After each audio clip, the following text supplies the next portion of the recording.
RPGs that are not D&D. Thanks, Larry. Like Shadowrun. I think that the Shadowrun setting is excellent. Yeah, but what do you think about the system?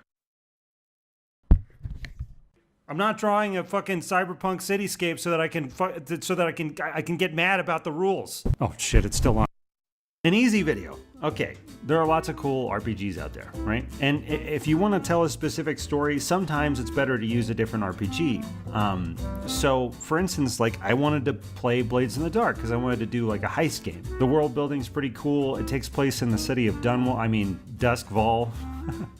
Anyway, it's a cool game, and I heard about it on Dicebreaker, I think. But after reading it cover to cover, I had a really hard time running it. At its core, the game mechanics are great and pretty simple. It's a game about heists and other underworld jobs where the players can spend stress to call flashbacks, which is a really cool thing. So during the heist, when they need to solve a particular problem in advance, say you're at a gate and there are guards there to stop you, you can spend stress to call a scene where you and the guard were actually cellmates in Duskvale Tower a few years back, and you saved their ass, right? So then when they see you, they discreetly let you through. As I remember it, the whole game is made up of different clocks that progress according to what the players do or what they don't do. And the players are trying to keep some clocks from ticking up, and others, they're trying to get them to hit midnight. Or as a Duskvalian would call it, the Hour of Pearls. Which brings me to the problem with Blades in the Dark. The lore is so fucking dense, and it's so wrapped up in the mechanics that it actually makes it hard to play the game. It literally has 12 names for the hours after twilight. The months also have their own names and are made up of 10 6-day weeks. So like just your most basic assumptions turn into something that costs a little bit of mental tax. And then when you get into the actual meat and potatoes of the map, right, the city is made up of all these different districts, and they all I've been okay. You know, it's been a day, you know. Just trying to get my old, like, brain to work, to do thing. Brain seems to want to have trouble doing thing.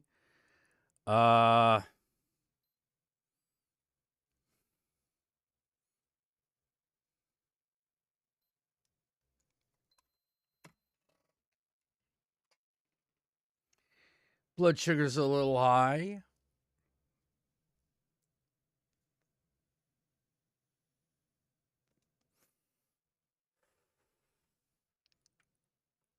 You know, A.R. Ryle, Matthew, Josh.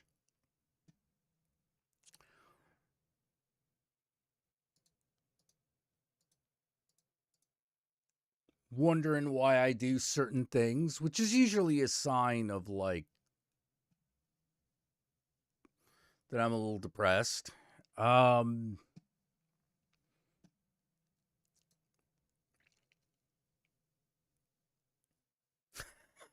That's, yeah.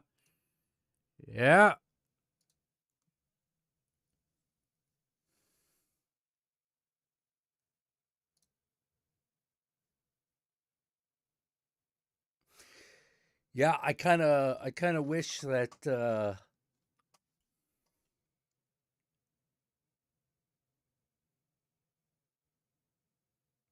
yeah, I don't know. I kind of wish I didn't, like, zone out so much these days. You know, because when I do, I'm all of a sudden afraid that I've got early onset Alzheimer's or something like that. You know, like, uh-oh, brain damage. You know, hopefully I'm not. You know, but I think it doesn't help that I'm tired a lot.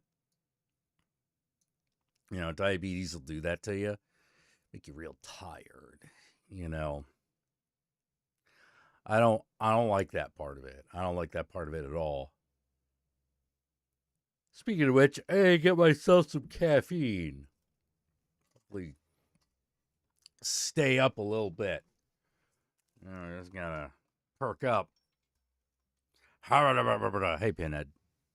I'll be right back.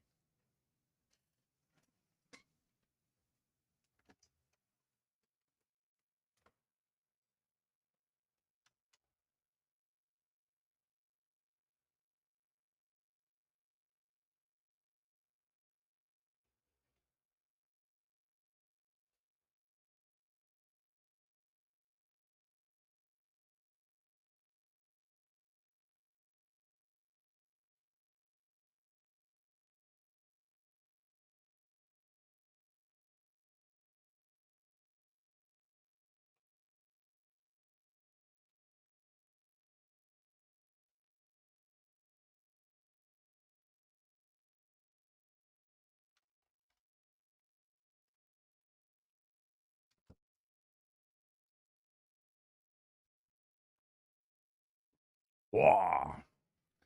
All right, we're back. All right, I'm going to play a little video for you because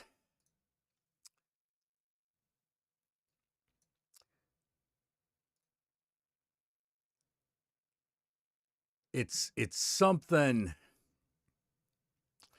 that that has made its way and that makes it. Ugh. All right, I quote this video a lot. You know, particularly when I'm talking to my brother. And I'm likely to start using those little quotes in the stream since they've just kind of worked their way into my conversational patterns. So I'm just going to play this so you get some context.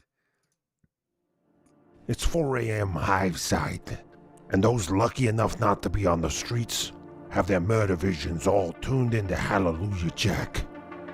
But me and my friends, no, we're what's known as Scotty Sprinters. We're not in our sleep cubes, and we don't know it yet. But we're about to die.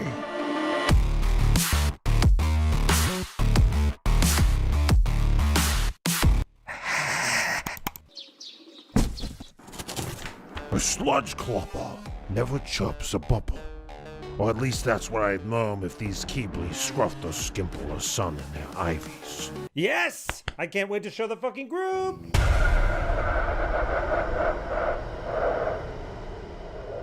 It says it's got a comm rating of 6. I do it. Well, you got to roll. No, I don't. Yeah, you do. You can't just fucking hack something without, you got to roll dice. What do I roll? Computers. Computing? There's 3 numbers next to computing. Just give me a sec. I noticed Bam Bam was suspiciously calm. Chisel freaks. All right. Scorn grummed those chisel freaks for a first casing spun globe side. And I wasn't surprised. Motherfucker, where is it? This time they blubbed with the wrong Fragitar. Why the fuck would they put it in the back? It's not even the same section as... I grabbed my toaster and clept into the blob tricks. No. Okay, so the first 2 numbers are your fix and break, but the third number is your Fragitar quotient, which is the maximum rating your Fragitar can have. So if you if you clup into the blob tricks, you can use you use a D20 with your Fragitar instead of D6 pools, and you add your Fragitar's rating versus the comm rating. Then I literally cannot not hack it. Well, you have to roll in case of a glitch anyway, so... Scrubbles clubs his primary Fragitar, Hydraulis, into the blob tricks. Hydraulis uses Dub to bring his Fragitar rating from 4 to 8, minus the console's comm rating of 6, so I roll a d20 and I need to get more than a -2. Now, my blob deck has a Fragitar Wungus Bobule, which negates glitches, which means I don't need to roll at all. It says here that the console has an anti-Wungus Bobule, so just in case of a glitch, you still have to roll. That's not real. Did you read the adventure? I didn't see anywhere in the rules that said I couldn't read it. I knew it! If you look closely at my character sheet, you will note that I will not have to roll a single die the entire evening, because this game was designed by a failed novelist who has tricked you into reading his microfiction. No, look, there's some cool mechanics in here, like the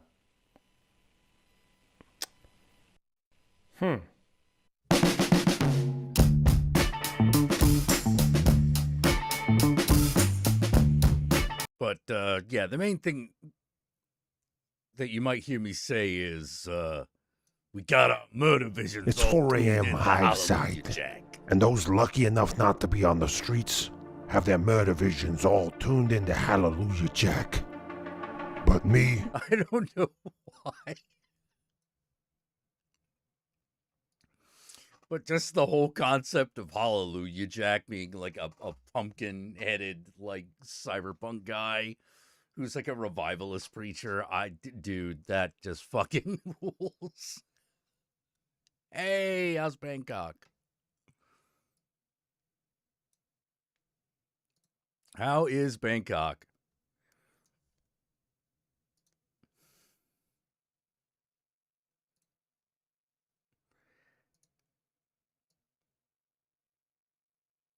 Ah.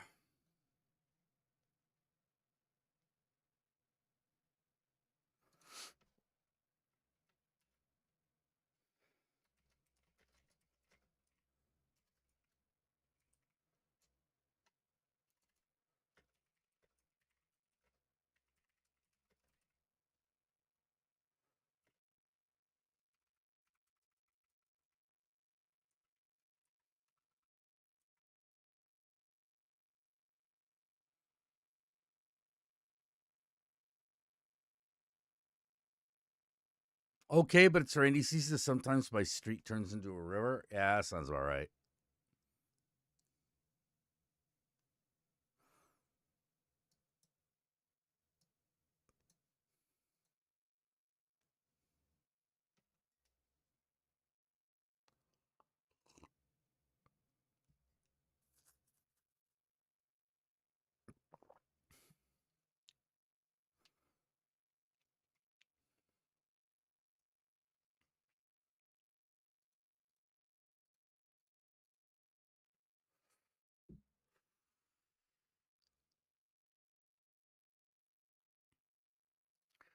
Oh boy.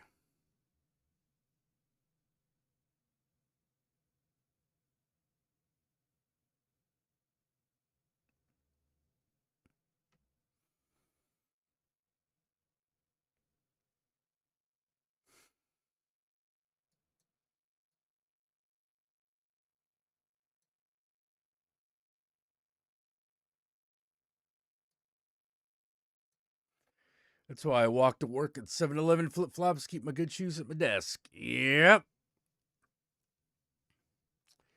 Yep. Them's the tropics for you. Them's the tropics. Good Lord. Maybe I just don't have a lot to talk about today. You know, like,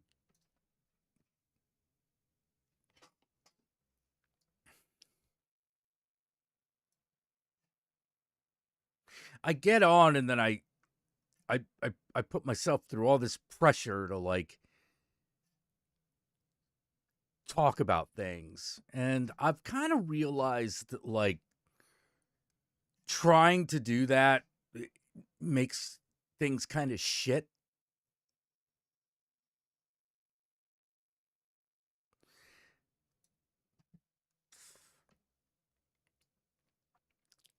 You know, things get kind of shit when I do that.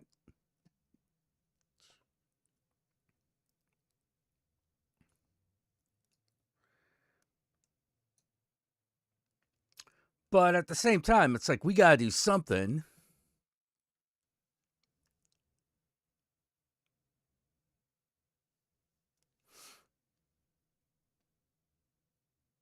So let's react.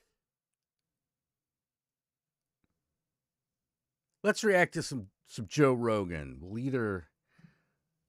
either groan a lot or I will lose my mind, and then you can laugh at me losing my mind. Just okay, stop. so Hopefully this will be entertainment. And the video's not that long. Unlike some of the others, which were like, like half hour, 45 minutes. This is a good 10-minute video. I think we can get through it. Let me ask you a question, Mr. Joe Rogan, Mr. Scientist. Are you saying that we shouldn't Don't do that. Don't call me Mr. Scientist. I'll start mocking you, and it's so much easier to mock you. So are we? No, I won't. I won't. No, I know Brian, you think it's Brian, just. Brian, I've heard Susan Humphreys. This is a long conversation that we're not going to have on this podcast because I'm going to get angry because I've researched this for years. Right. What the fuck is Let's just But you're not a scientist. I don't have to be a scientist to know that. Yes, you do. No, Brian, shut the fuck up. I don't have to be a scientist to read research. Brian, you don't know what the fuck I'm saying. You don't. Well, I know because you don't want to talk about it. Where's Okai from? Oh! From your mother's. Hey, that's out of line. All right, so this past weekend, Joe Rogan was called out and exposed live on his podcast by none other than Brian, allegedly Callen, who managed to enrage Joe by doing something incredibly rare, simply pushing back on Joe's horrible takes on vaccines. Oh, yeah, it is about vaccines. This got under Joe's skin so badly is because it almost never happens. You don't want to talk about it. Oh, dude, let's watch that again. Okay, so let me ask you a question, Mr. Joe Rogan, Mr. Scientist. Are you saying that we shouldn't Don't have... do that. Don't call me Mr. Scientist. I'll start mocking you, and it's so much easier to mock you. So are we... No, I won't. I won't. I know you think it's just... I've heard Susan Humphreys. This is a long conversation that we're not going to have on this podcast because I'm going to get angry because I've researched this for years. Right. Let's just But you're not a scientist. I don't have to be a scientist to know that. Yes, you do. No, Brian, shut the fuck up. I don't have to be a scientist to read research. Brian, you don't know what the fuck I'm saying. You don't. Well, I know because you don't want to talk about it. Where's Okai from? From your mother's. Hey, that's out of line.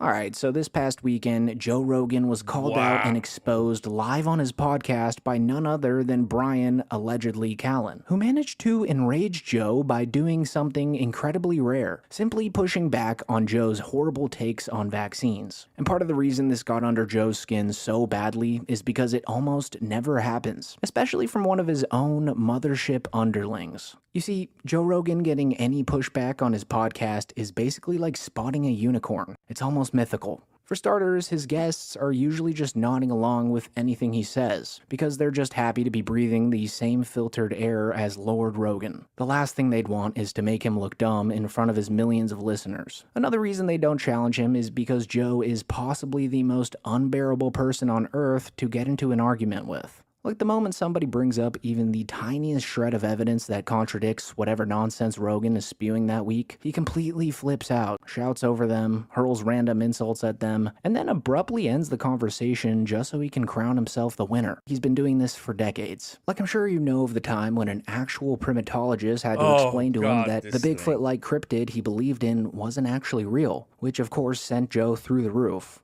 Yeah, I'm a primatologist. There's no such thing as a Bondo ape. You're a fucking idiot. Go online and look it up. You're a what? What do you do? It's a new discovery. You're a primatologist? Well, look it up. You're not current. Pay attention. Go online and look it up.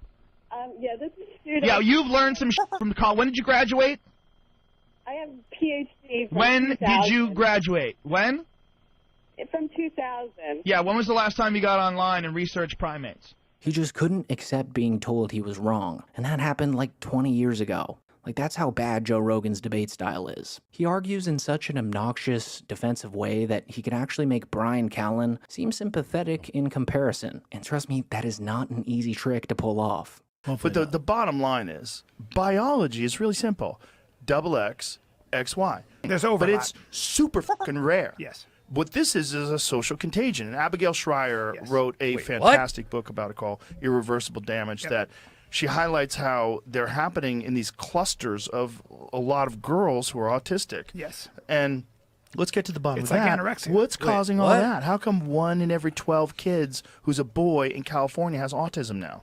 Because that's what's going on. That's what's going on in California, which has one of the strictest fucking vaccine policies. Yeah, and now Florida doesn't demand vaccines Yeah, for kids. that's dangerous. Well, are we still I knew on you'd the jump on that train. Of course, vaccines it's dangerous, cause Brian. autism? What are you It is. talking about? Tetanus, vaccines. So Tetanus, smallpox, should we No. just go down the road we're You on? need to bail on the tetanus thing because What do you mean? Suzanne Humphreys. Educate his ass. Suzanne Humphreys explained tetanus. She's not a She's like, vaccinologist. I know that woman. What are you talking about? So you're saying we She's a shouldn't have medical vaccines? doctor that absolutely understands tetanus. She said tetanus, all you have to do is keep the wound open and clean it. Oh, that's you such don't, bullshit. It's not Oh my bullshit. God, It's what not bullshit. bullshit. Do you know how many people die of tetanus Holy every year? Very shit. few. What about Just Okay, stop. so let me ask you a question, Mr. Joe Rogan, Mr. Scientist. Are you saying that we shouldn't Don't have... do that. Don't call me Mr. Scientist. I'll start mocking you, and it's so much easier to are mock we, you. So are we... What I'm trying to say to you is that there are certain diseases. Pick up a history book. Smallpox, diphtheria, mumps. Hold on, Have hold on, you hold on, ever hold on. looked at tetanus, how- polio, paralytic diseases? Have you ever polio? Please stop. Yes. No, I won't. I won't. I know you think it's just. I've heard Susan Humphreys. This is a long conversation that we're not going to have on this podcast because I'm going to get angry because I've researched this for years. Right. Let's just. But you're not a scientist. I don't have to be a scientist do. to know that. Yes, you do. No, Brian, shut the fuck up. I don't have to be a scientist to read research to understand that they were spraying DDT all over the fucking country when everybody was getting polio. Do you know that? Yes, you know I do. the first Yes, I instances do. of polio, they happened in rural communities where there were all farmland and agriculture, and then cows were getting them, and horses were getting them, and dogs were getting them. It's not. I'm not going to do this with you, but Brian. it's not just about. I brought up It's vaccines, not so just that'd about. be a Hold fun on, debate. hold on. Hold on, Joe. No, It's Brian, not I don't want to ju- do this with But you. it's not I don't just wanna do this. about. We're in is the it- middle of a fight companion. All right. It's annoying. All right, but it's like. I don't get it. Yeah. Man, Joe Rogan might genuinely have the most fragile ego in podcasting history. And I honestly think this exchange with Callan actually hurt his feelings, especially when Brian hit him with that little Mr. Scientist jab. During a debate on a topic that Joe probably has lingering PTSD from. Like he actually got so flustered here that he threatened to unleash his comedic skills on Brian if he didn't stop embarrassing him in front of the audience. Which, by the way, might be the saddest threat in human history. Like imagine being roasted by Joe Rogan. He looks like he's like inmate 1 in the unexpected COVID-19 release, where they sent a bunch of people back out in the streets.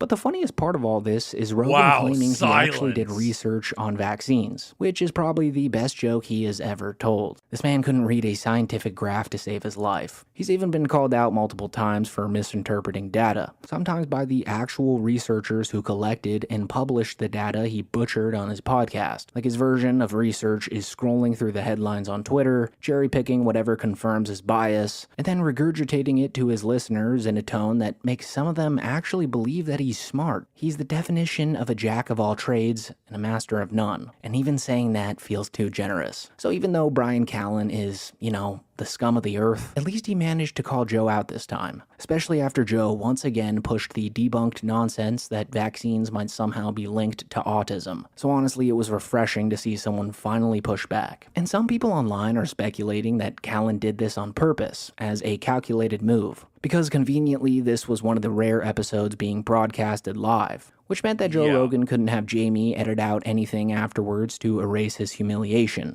So people think Brian saw his shot and took it. Personally, though, I don't buy that theory. Like, Brian Callan is not that calculated, guys.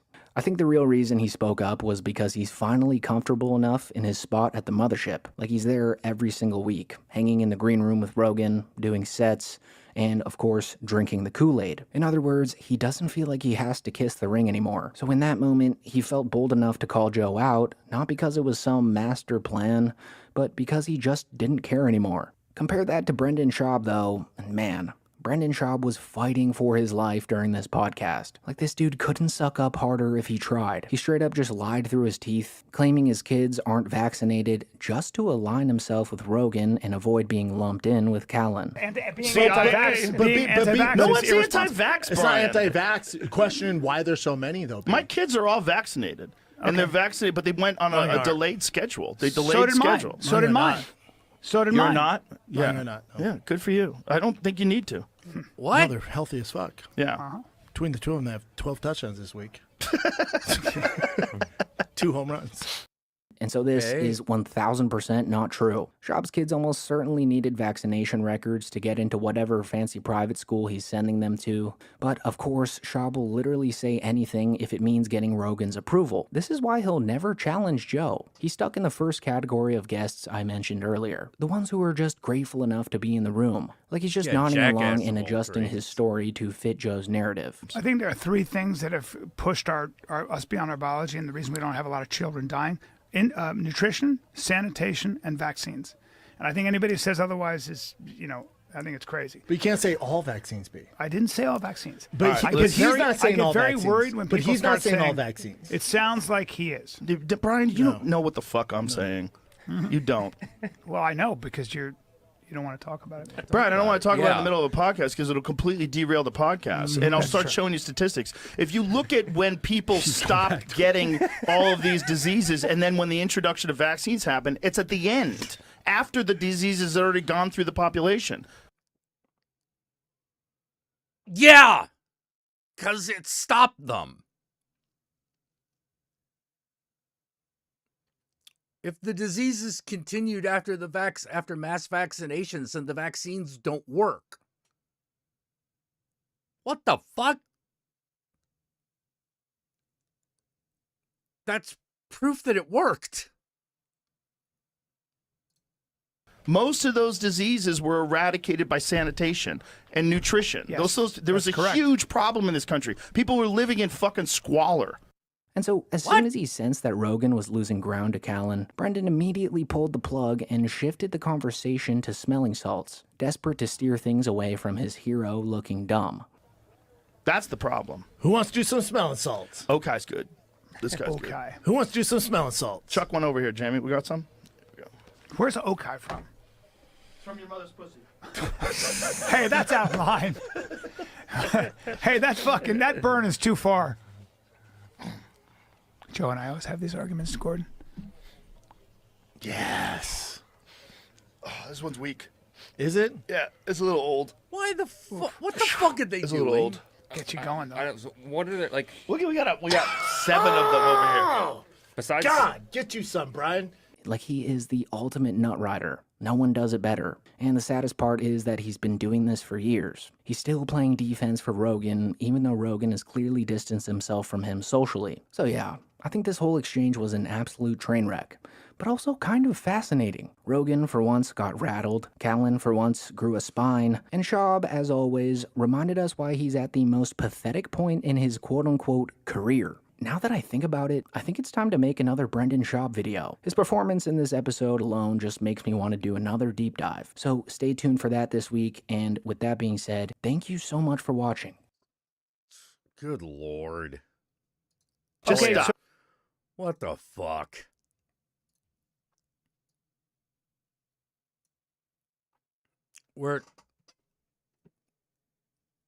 I can't believe we're willingly entering the Dark Ages. You know, got RFK like fucking doing what you got RFK doing his thing. You know, the problem with vaccines is that they kill people.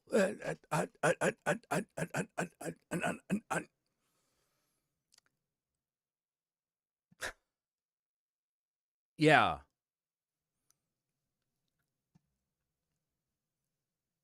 Yeah, the problem is that we're listening to a lot of people that can't put 2 and 2 together and get 4. They put 2 and 2 together and get bleem. You know, like, ooh, yeah.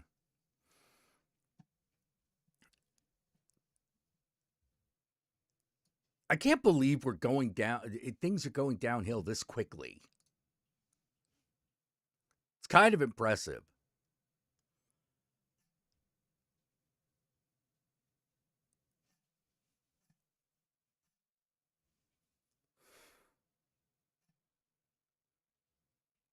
Yeah, that did feel like an awkward dinner party. You know, it's like, oh, great.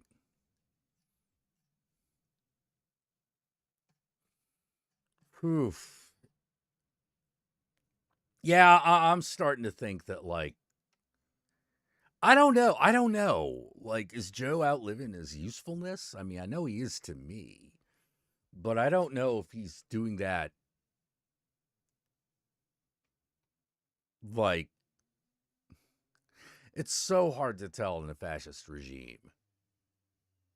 You know, it's so hard to tell because actual popularity is both, like, absolutely key to control and yet absolutely fucking obscured from the people who need to know that in order to maintain control. You know, all I know is that you get too many ass kissers in a room at one point, everything goes to shit.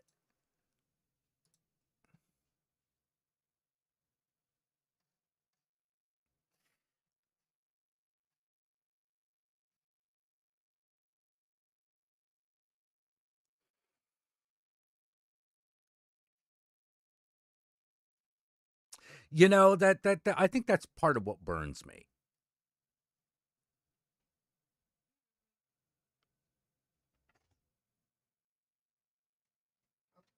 It's this puppy. Does puppy want to be up here? Do you want him?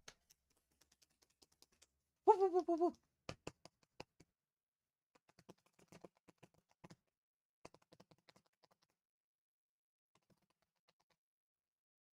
Whoop. Nope, he's just gonna stare at the door. Tale as old as time. Tale as old as time.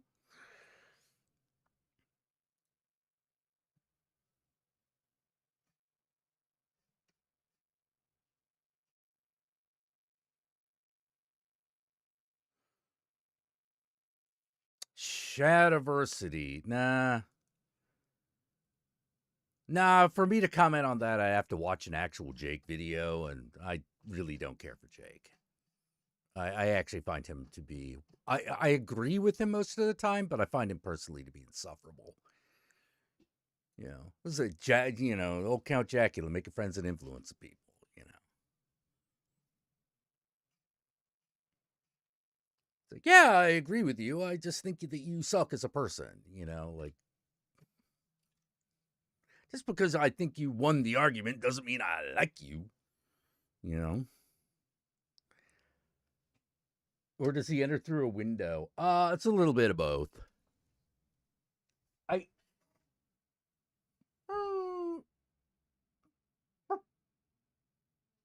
You gonna do something besides just sit there and brood at the... Dude, check this out. He is just gonna be there for a while.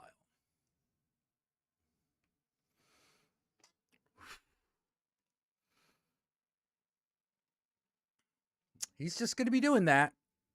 Looking at the door. Hoping it opens.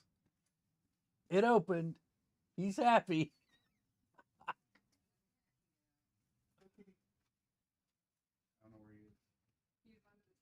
Yeah, he got out. He's out.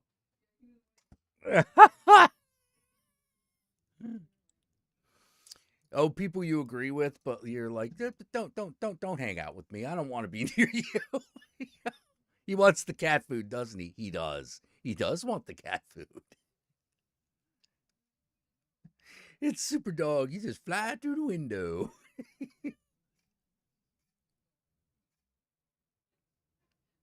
But yeah. That's how I feel about actual Jake. Never met the guy, but I've seen enough of his streams to go like, no, I wouldn't like you. I don't like you.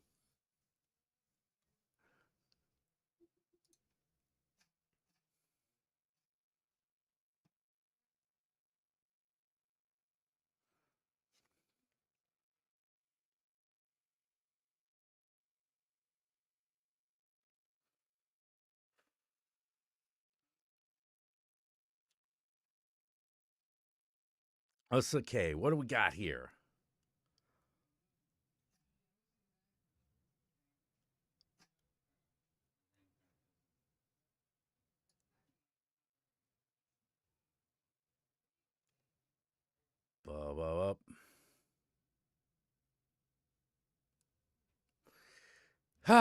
Okay, let's see. I could have sworn there was something here that got my attention. Oh. Elon Musk does not get Cyberpunk. Ooh, tempting. I don't know. Oh, man, how could...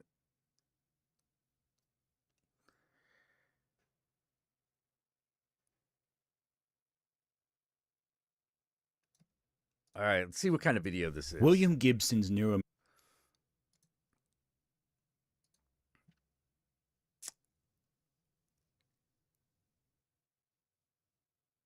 yeah, you're not wrong. You're just an asshole. You know, like, yeah. That's how I feel about actual Jake. You know, not a big fan of him. Don't disagree with him most of the time. Just don't like him.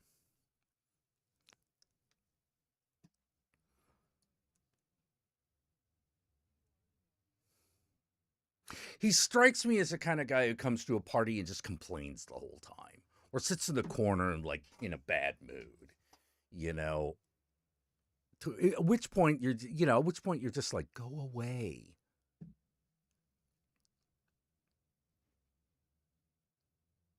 Because I think that's a lot of people's problem. You know, a lot of people's problem is just the inability to like enjoy engaging with other people.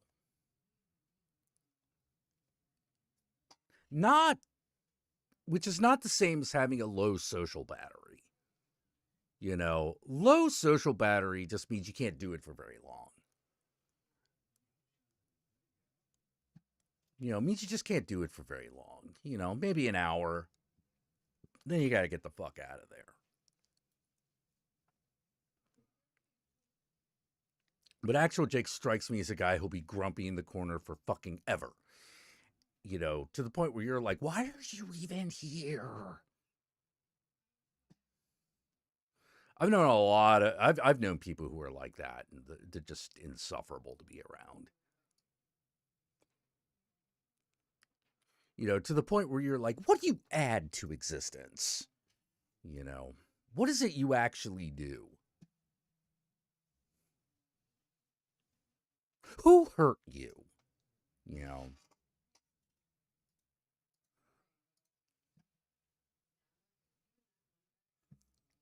Who destroyed you as a human being, so now you gotta make it everyone else's problem?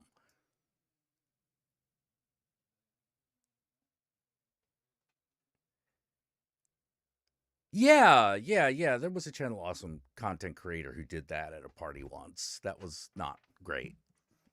More dog? More dog. Hey.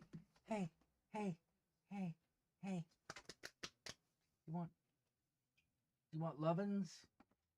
You want lovin's? I was told to hand this to you. Oh. Food. Oh, do you want puppins? Oh, puppins. Here's puppy. Here's puppy. Okay. All right. Is she puppy? That's okay. Hard to keep the camera in that position. But we've got puppy. Oh, puppy. All right, Cyberdog 2020. Do you want to see how Elon Musk doesn't understand cyberpunk? Do you not care? You want to say, you're going to hang out with us?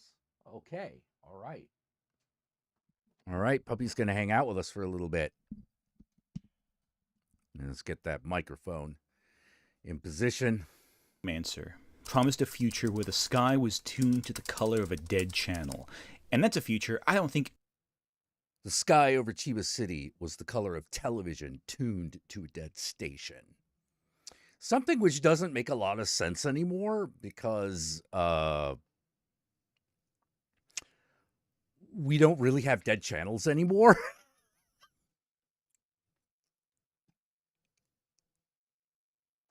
So they don't get that it means that the sky is gray. Anyone under the age of 30 can even imagine anymore. Yet the novel became a foundational text that inspired the cyberpunk movement, and with it, an entire lexicon of ideas that details what a worst-case techno-future might look like. High technology, low living, country borders dissolved, giving way to massive industrial empires. Companies have private armies of cyborgs, wielding advanced weapons and Japanese katana from 3 centuries prior. Cars either fly or move like armored blocky tanks through crowded streets. And the only place of freedom in this sunless, desolate world is the net. An endless consensual hallucination where someone can shake off their physical shell to become whatever they want. A ghost in the machine. Neuromancer, RoboCop, Blade Runner, Snow Crash, Ghost in the Shell, Bubblegum Crisis, Akira, The Matrix. Seminal texts that became how we see cyberpunk.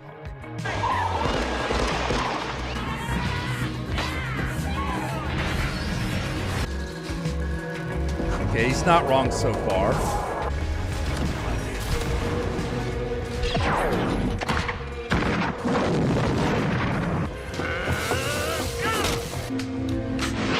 I don't know about Full Metal Jacket there. Definitely Battle Eagle. Quite an experience to live in fear, isn't it?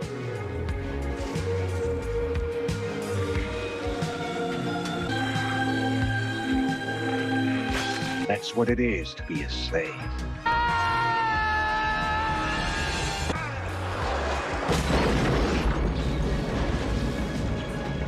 We hope you enjoyed the ride. But something happened along the way. Maybe it was Shadowrun and Cyberpunk Red. Maybe it was Hideo Kojima's various games influenced by the genre. Who really knows? But somewhere along that way, Cyberpunk got confused for just cool sci-fi and the systems of power this world criticized. From international industrialization to the human body becoming a product, it became something that big nerds thought was just really, really cool. And those colossal dorks gained billions of dollars and forced us to roleplay in their cyberpunk fantasies. Except, they're the industrial overlords, but think they're the lone wolf hacker. Meanwhile, we're neither. We're just the peons forced in the background of shots, the NPCs who are oppressed, the low lives. What's wrong with Cyberpunk Red?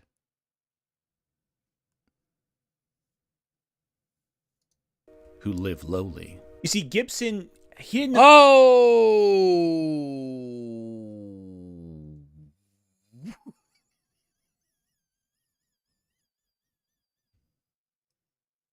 Oh, maybe you shouldn't put yourself on camera. Oh.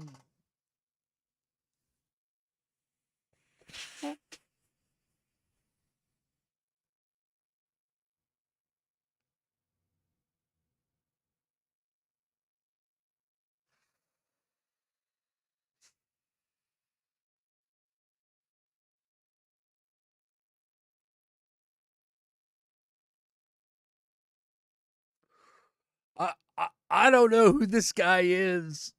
I don't know who this guy is. All I know is that I found myself going like, dude, maybe you shouldn't have put on the leather blazer.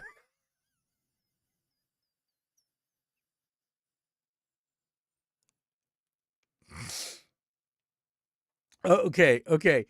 It's not. No, this is not a clip from another reviewer. This is apparently the guy. This is So much about computers when he wrote. Now, this is just like, ooh, wow, how to explain it?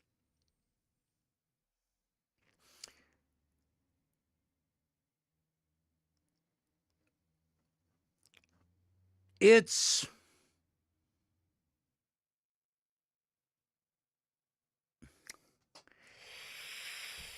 who?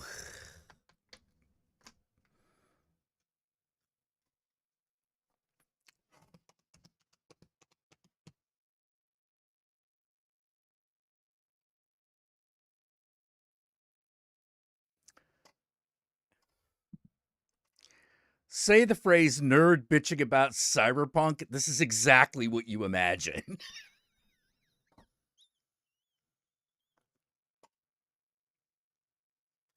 This is exactly the kind of guy I imagine doing that.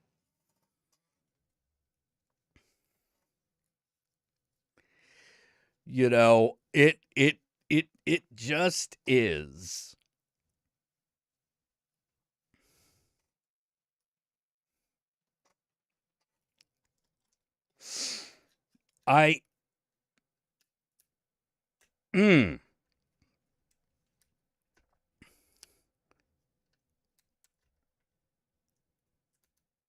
You shouldn't judge a book by its cover.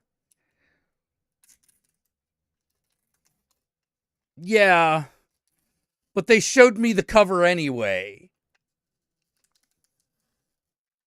And it was exactly what I was imagining. In the funniest way possible. At least to my mind. He may have a lot of really good points, but, like, it's definitely one of those, well, I should have seen that coming. Oh. Neuromancer. There's a scene in Neuromancer where Case is really, it's very far in the book, and you know, the crunch has really come, and he needs to communicate really quick. So he says, somebody get me a modem. You know, this is really embarrassing. But when I wrote that, I didn't know what a modem was.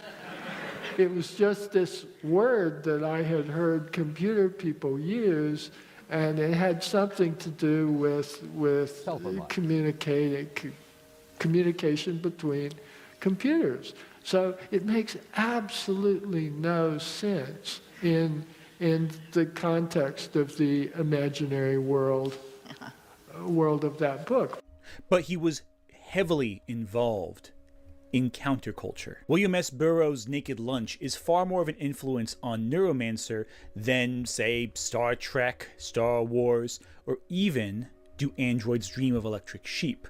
And yet, this book would forever change. I would disagree. I would actually disagree with that.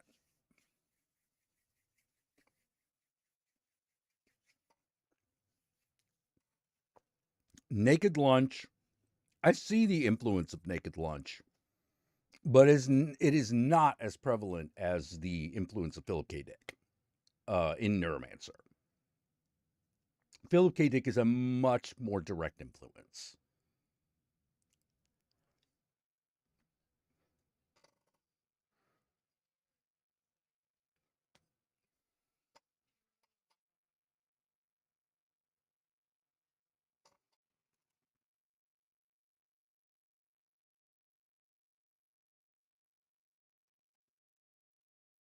Hey, kitty.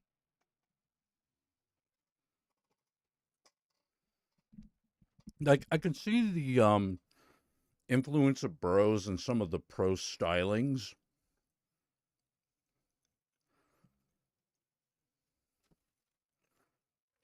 But as far as like concepts and structure, it's way more Philip K. Dick. Hello, kitty.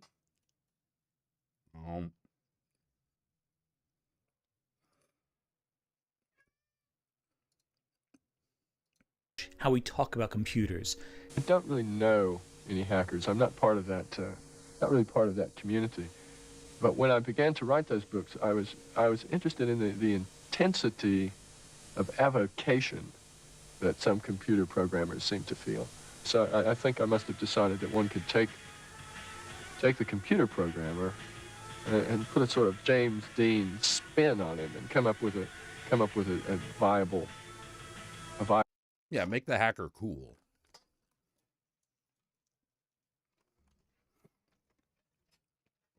Yeah, I'm gonna deal with the kitty.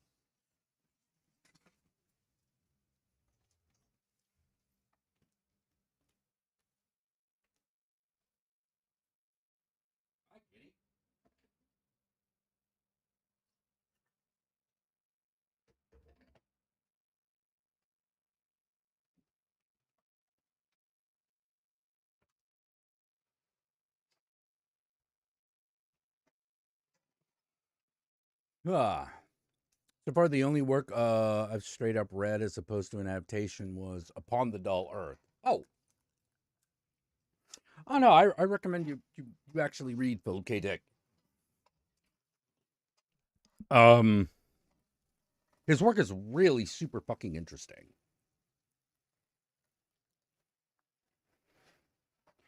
He concerns himself a lot with the mind. You know, the mind and perception.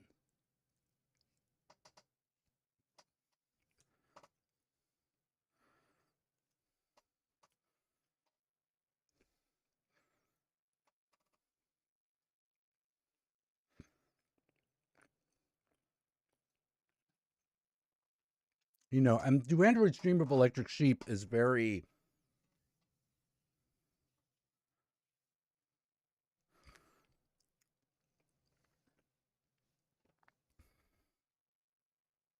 It's very different from Blade Runner.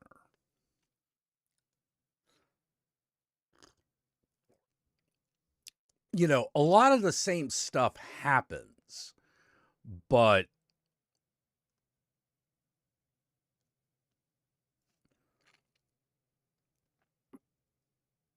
the central themes are different.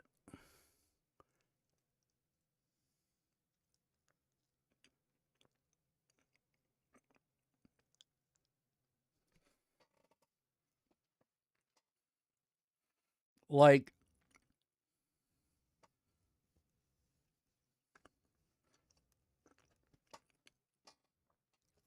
Do Androids Dream has a lot more to do with identity than it does with humanity. You know, it's much more about what makes you who you are, as opposed to is a android a conscious being.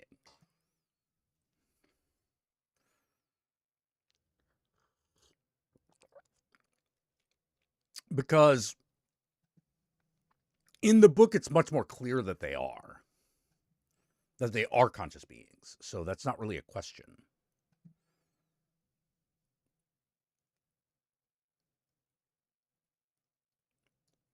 Super Toys last all summer long. Hold on. Let me check. I don't know if that was Philip K. Dick, because Philip K. Dick wrote a lot. No, that's Brian Aldiss.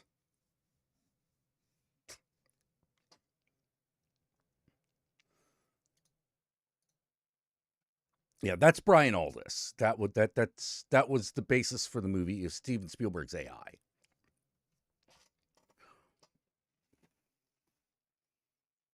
Yeah, here we go. Yeah, also Blade Runner didn't have any sheeps being thrown off of buildings. Yeah.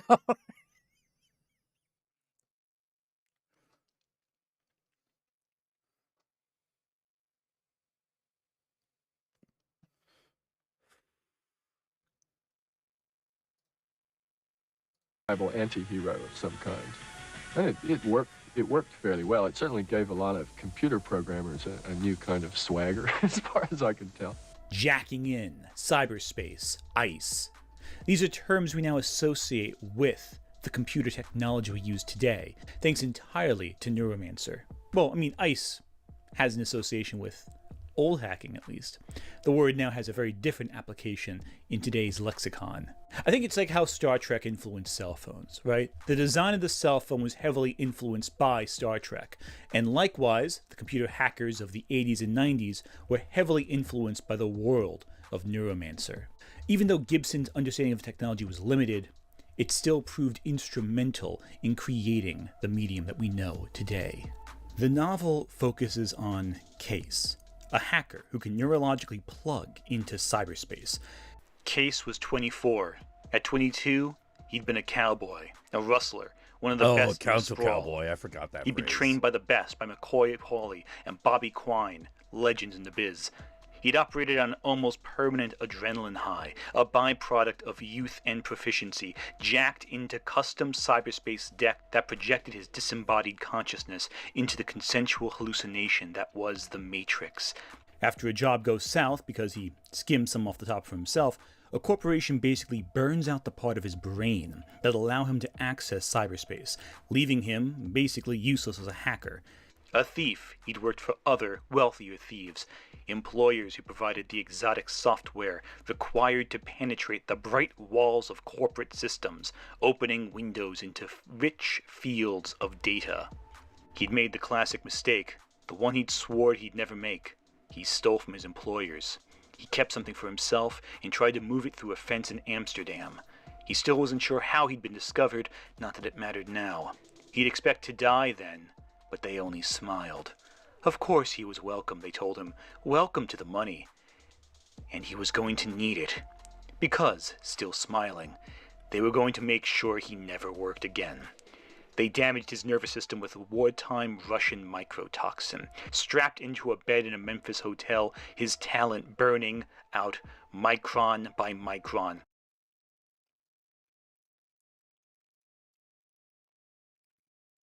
So, just to answer this question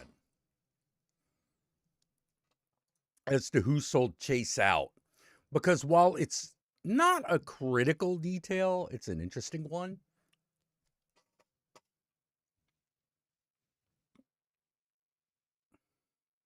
The one who sold him out is Neuromancer itself. The whole book, I've gone on record saying this. The whole book is two AIs trying to get a booty call to happen.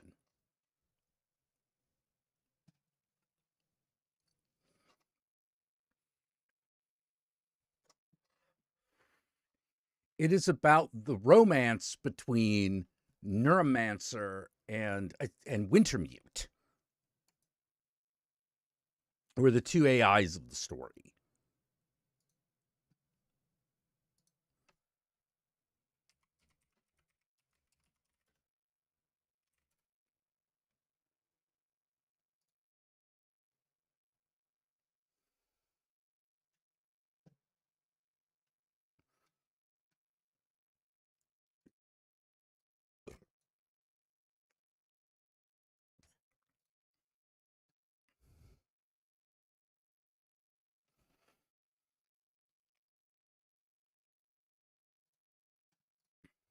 He hallucinated for 30 hours. The damage was minute, subtle, and utterly effective. For Case, who lived for the bodiless exulsion of cyberspace, it was the fall. In the bars he'd frequent as a cowboy hotshot, the elite stance involved a certain relaxed contempt for the flesh. The body was meat. Case fell into the prison of his own flesh. That is until Molly appears, a girl with sunglasses surgically implanted into her face, with knives concealed under her fingernails, who represents a strange man named Armitage. Case is given an opportunity to regain his ability to access the net if he performs one last run. Of course, should Case fail, a slow-acting poison will just destroy the nervous system in his brain again, keeping him from having what he wants yet again, shorting him out of the net. He's not told he has this poison put into him until after he agrees to the procedure and has it done, which is just lovely underhanded tactics there. Of course, Armitage is not who he appears to be, and everything turns out to be a massive ploy manipulated by an AI. Said AI has been divided into two halves, Wintermute and Neuromancer, by the Tessier Ashpool family, a dynasty that lives among the satellites and the stars in order to rule among the ruling class. Yeah, Razor Girl. The AI, however, wants to be united, because separately, each half performs a function, but collectively, when the two halves are brought together, the AI gains sentience. Humanity, it turns out, is just a product, and even the super elite who run everything are slaves to their own systems that they've given power over to, until those systems decide to run things for themselves, and what they want is to be more human. The character of Molly, the femme fatale who introduces Case to Armitage. I never really thought of Molly as a femme fatale, but I guess that's technically right.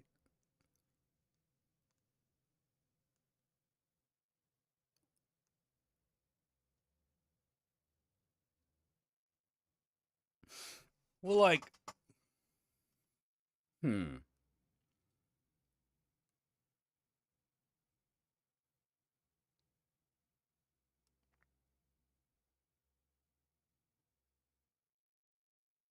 it's weird because, like, when I think of Molly Millions, I don't think of, like, seduction. She mainly kills people. She's a mercenary. You know, she's a highly trained fucking assassin, but she's not really a seductress.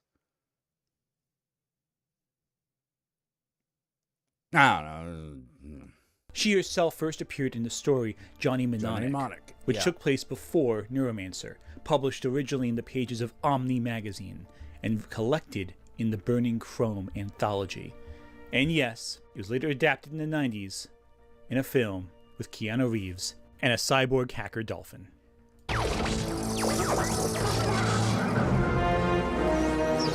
Don't say that like the cybernetically enhanced dolphin wasn't in the original story.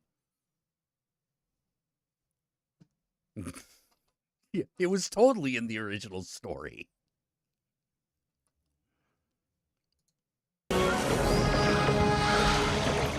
Anyway, what's the point of all this? What's the point of discussing Neuromancer in 2025 beyond the fact that it's a good book? Well, simply put, it and Blade Runner helped create the aesthetic of cyberpunk that we still see today. Yeah, and Beat Takeshi. Got Beat Takeshi in it. No, this is the guy with the mono whip. Oh no! Wait, he was the Yakuza boss, wasn't he? He was the boss. Oh man, it's been so long since I've seen Johnny Mnemonic. Hold on, I gotta check this out. Hold on.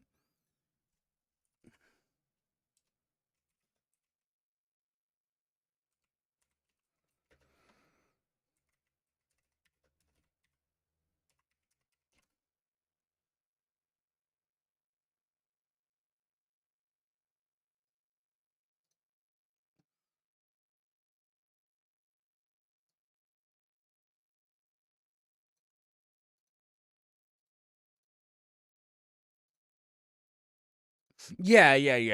He plays the boss. Yeah.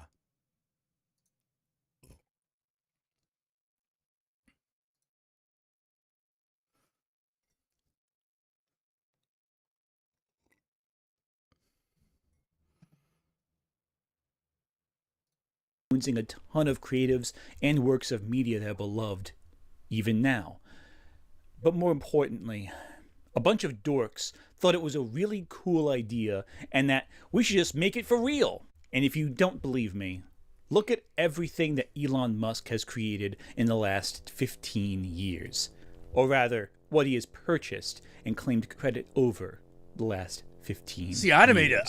I would have made an amusement Neuralink park. is going too quickly. It's trying to do too much, and as a result, animals are being harmed and killed en masse. So, as a result, for instance, in 2021, 25 out of 60 pigs had the wrong size implants, and of course, every time there's an en masse. Wait, 15 years.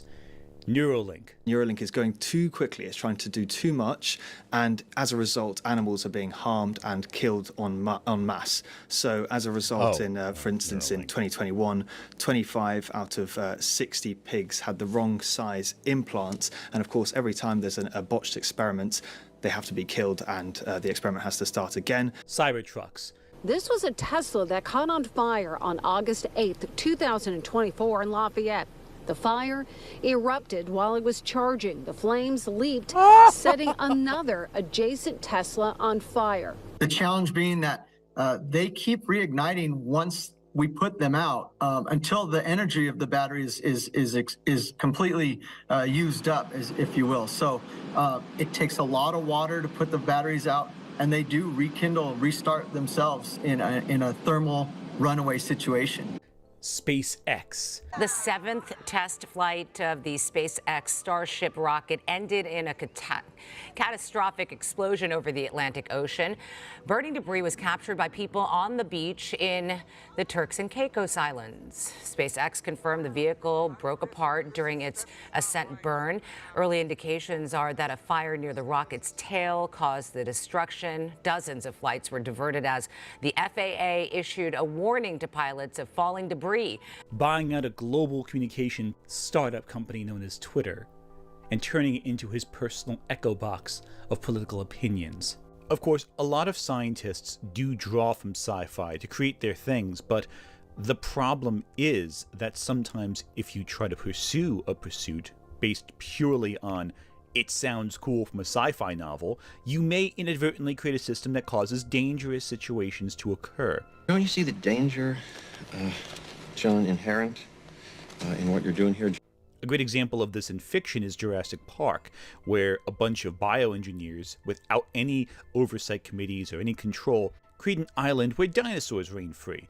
And yeah, that sounds cool in theory, but you can't maintain control of something so chaotic and so unexpected, especially if you've never observed these systems of life and nature in the wild. Life, finds a way.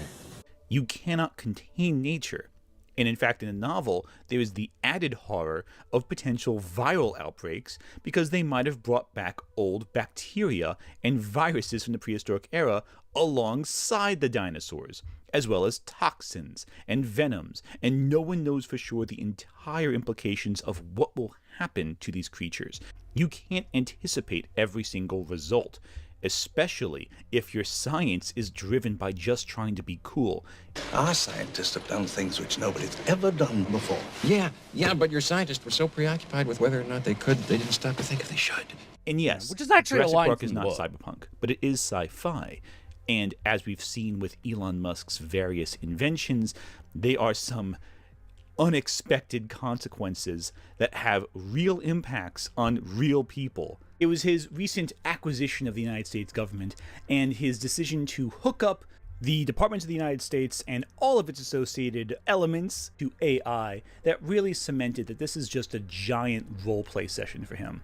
He wants to bring his cyberpunk fantasies from literature to life. Don't you see the danger? See, I would have made a nightclub.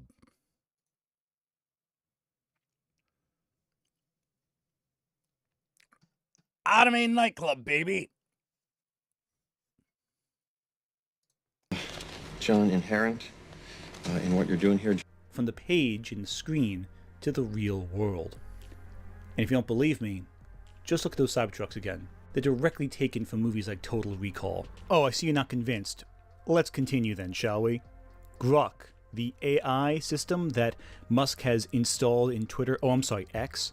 We need to understand what Grok actually is. Our AI Grok is modeled after The Hitchhiker's Guide to the Galaxy, which is one of my favorite books, it's a book on philosophy disguised as a book on humor. I would say that forms the basis of my philosophy, which is that we don't know the meaning of life, but the more we can expand the scope and scale of consciousness, digital and biological, the more we're able to understand what questions to ask about the answer that is the universe.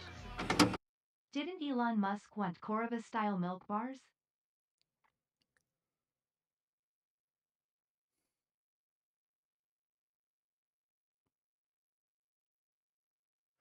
So he fundamentally misunderstood The Hitchhiker's Guide to the Galaxy? Well, I guess I shouldn't be too shocked. Wow. Yeah, he really didn't get that book at all. And I thought Grok was from Heinlein. Wasn't it from Stranger in a Strange Land?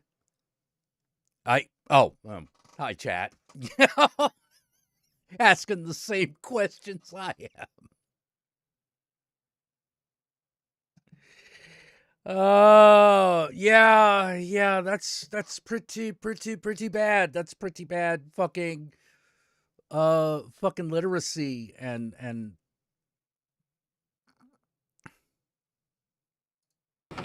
Well, that's frickin' deep. The name Grok is taken from Robert Heinlein's Stranger in a Strange Land. It's a word coined in the book.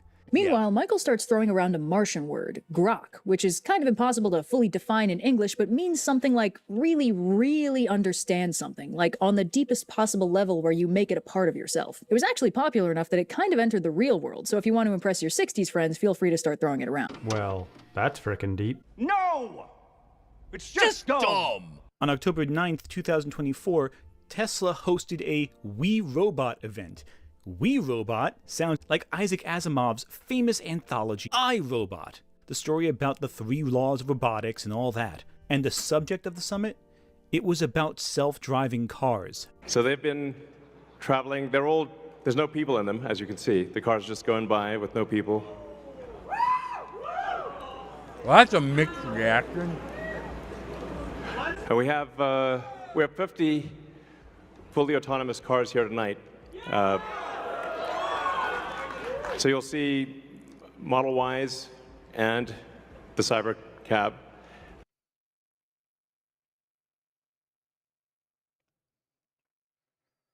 Yeah, self-driving cars that nobody wanted.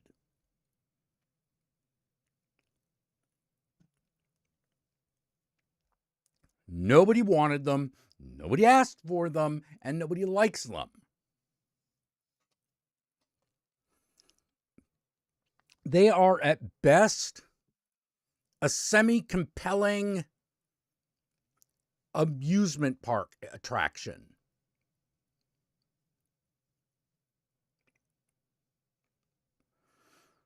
Because I think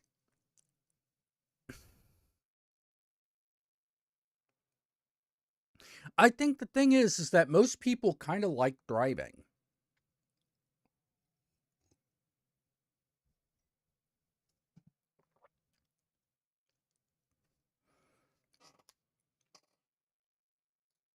All driverless. Kind of ironic he names his summit of safety and AI after a story where robots are supposed to not harm humans. Your cars lock people into the car when fires happen.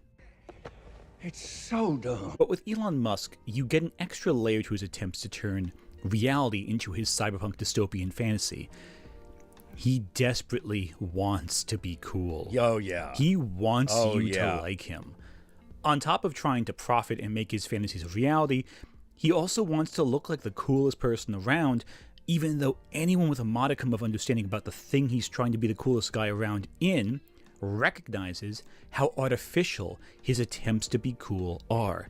And if you need proof of that, look no further than him cheating at video games to impress gamers who can immediately sniff out bullshit. The literal first thing you learn upon getting to the end game is how to operate this map device. You're going to start off at a node, and then from that node, you can go to adjacent connected maps. Now, Elon, he's trying to click. Oh, he's trying to do the map that's not in the chain. He's just clicking a map repeatedly, trying to access it. He was not eligible to enter that map. I just want you guys to understand, this is one of the highest level hardcore characters in the game. He would have played thousands of maps at this point. Anyone who's level 97 is, and you know, we're talking one of the most efficient players in the game, period.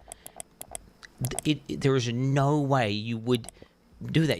Why just like sitting there like some sort of geriatric old man clicking this node expecting something to happen, and then he finally kind of gives up after a while and then realizes his mistake. Allegedly, when the game Cyberpunk 2077 was being developed, when Grimes was recording her lines for the game, Elon Musk entered CD Projekt Red Studios with an antique gun requesting that he be put into the game as a cameo, though players have yet to figure out where Musk is hidden in the game's code. Apparently he's in there, which is about what I'd expect from this guy. Elon Musk is a worm I like to shoot spitballs and throw tomatoes at from time to time because he is a jaw-droppingly embarrassing specimen of pure cringe that it is impossible to fight the urge to clown on him. Yet, whenever I do, and whenever anyone mentions Elon in a less than flattering way, you will have the most unlovable Cro-Magnon swarm you, dogpiling like it's World War Z zombies, to try and defend Elon from whatever the slight criticism or jokes were about him. These gonad gobblers will always blow my mind because I don't understand this brain-off worship of Elon Musk. Everything they hype him up to be, he is the opposite. He is not cool. He generates AI images of himself where he's not like this meatball-shaped man. He is not for free speech like they like to hype him up as. He's not a champion of free speech by any means. In fact, I personally think he is someone that is firmly against it in almost every single instance. Like, he personally banned the word cis. He actively bans things that hurt his feelings. What people like Elon Musk don't understand about Cyberpunk is one quote caveat that I think the average reader picks up on, but those enamored by tech never do. Cyberpunk isn't good. In fact, most of the technology does not improve life. If anything, it makes it worse. It's not a good thing to test your ash pool as a family, live in satellites and have extended their lives for centuries thanks to cryosleep cycles and genetic engineering, it's not a good thing that the Tyrell Corporation from Blade Runner creates a race of synthetic people who perish after 4 years of toiling away, dying just as they become self-aware enough to see the value of their lives. We began to recognize in them a strange obsession. After all, they are emotionally inexperienced with only a few years in which to store up the experiences which you and I take for granted. If we gift them with the past, we create a cushion or pillow for their emotions, and consequently we can control them better. Memories. You're talking about memories. Oh, and those replicants, should they come to Earth, they're executed on sight. It's not a good thing that hackers and Ghost in the Shell can just rewrite a ghost, a person's soul, and completely destroy their identity, removing their memories, sense of self, turning them into slaves of their own mind so effectively that they never even know who they once were. Can you remember your mother's name or what she looks like? Or how about where you were born? Don't you have any happy childhood memories? Do you even know who you are? It's not a good thing that in Altered Carbon, the rich just get to live forever because they're so wealthy they can just back up their brains on a computer server and clone their bodies. Essentially, when one flesh shell shorts out, plug it in, start again in a new, healthier body. This technology is, of course, not available to the poor. Why would you even ask that question? It's not a good thing that in RoboCop, Omnicorp makes shitty technology that fails constantly. I had a guaranteed military sale with Ed 209. Renovation program. Spare parts for 25 years. Who cares if it worked or not? I don't know how to explain this to you in simpler terms. Omnicorp, no good. You don't want Omnicorp. It bad. Even then, I'm sure someone's going to see Omnicorp and think, oh, that looks so cool and shiny, and I want to be in those suits and the high-rise buildings and all that. But it's not just Elon Musk. Elon Musk is a symptom of a larger trend. People have for years loved memories. You're talking about but memories. Not realized how dire the world of cyberpunk is. The questions it poses, the ideas, the philosophies, secondary. The aesthetic trumps all. I think one issue is how often cyberpunk aesthetics overlap with the aesthetics of sci-fi like The Terminator, as well as retro 80s aesthetics such as retrowave, vaporwave, etc. They associate cyberpunk with the action they associate with, say, RoboCop, Terminator. They don't think about the ideas, they think about the action. When watching something like Blade Runner, you immediately are aware you're watching a noir. You're watching a detective story. You're watching an investigation into the depths of humanity. It's more Chinatown than, say, Rambo. Yet, the Terminator associated cyberpunk and the sci-fi robotics immediately with hardcore action, with violence, relentless chases, and weapons of an unusual nature. But stuff like Terminator doesn't really force you to question humanity all that much. Sure, T2 does that to an extent, but nothing quite like how Blade Runner makes you question the divide between humanity and robotic, artificial experience. But in the modern day, a lot of cyberpunk aesthetic has become shorthand for the glory days of the 80s. I think these folks who want cyberpunk to be real just really love robots, and they think that they're neat. That's nothing too bad. Robots are cool. No argument there. But it's how robotics are integrated with society and industry that makes cyberpunk such a distinct genre. They see cyberspace, a consensual hallucination, the opportunity to hack the planet. Hack the planet! Hack the planet! And they stop there. That's the end of their insight on this whole thing. They want to roll up the character sheets and go on a sci-fi heist, go on a run.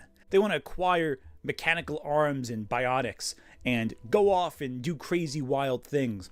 They want to use the computer chips to live forever, to conquer death itself, but don't ever question the idea that what is human about a digital copy, a replication of the self. They confuse the high technology for high living.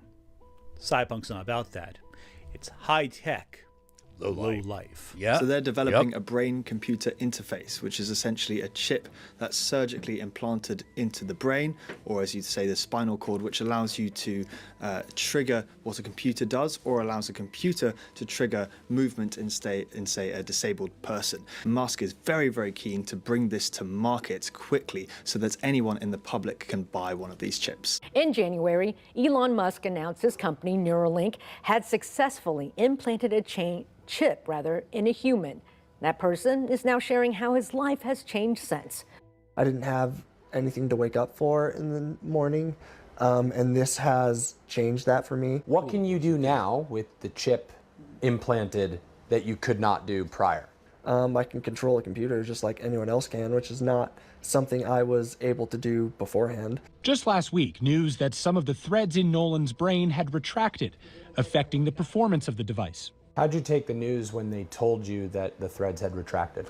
Yeah, it was really hard. It was very, very hard to give up all of the amazing things that I was able to do. I think I had cried basically afterwards. Case fell into the prison of his own flesh.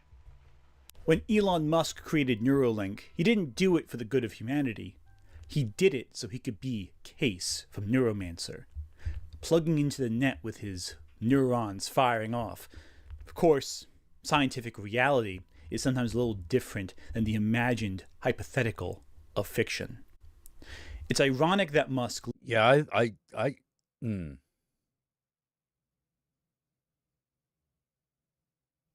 was just thinking about my mentality, which is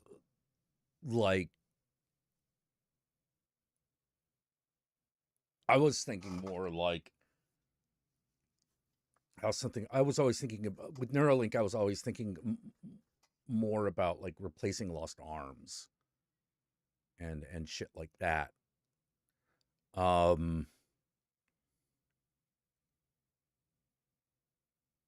mean, that wasn't just me, right?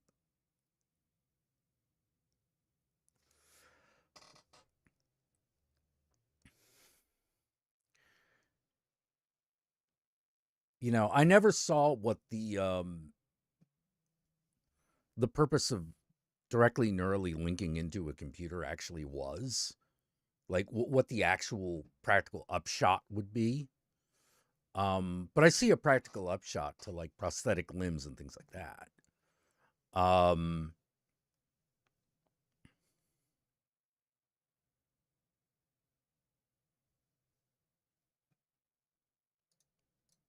lifts his entire cyber takeover that imposes tariffs on Canada from a Canadian author like William Gibson. The problem is that these folks miss a few key points.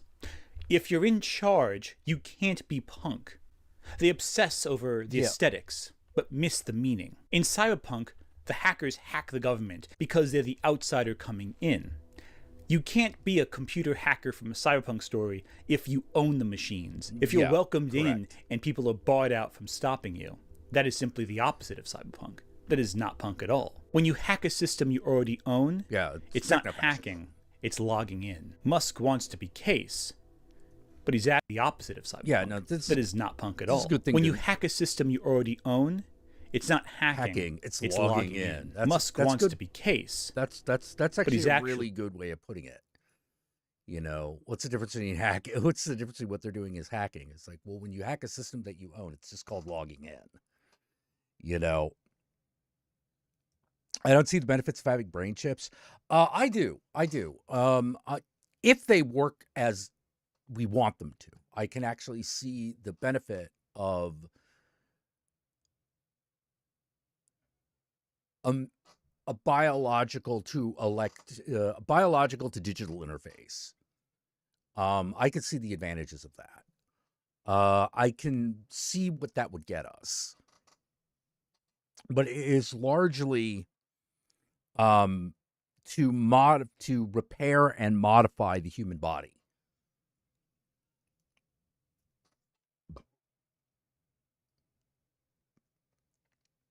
The stuff like plugging your brain into a computer, I understand what that would do.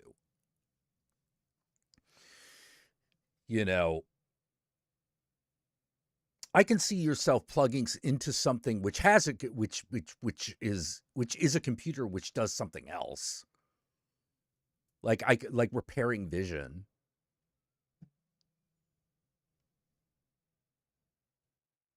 Apparently, the input speed was way faster than any mechanical system. Well, yeah, it would be. It's digital. It would be digital.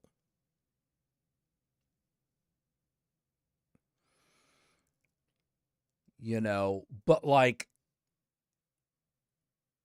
how would we be doing that? Like, that's the thing that always like got me to question things, which is, if everything's just by impulse, then how does the computer translate what impulse means what?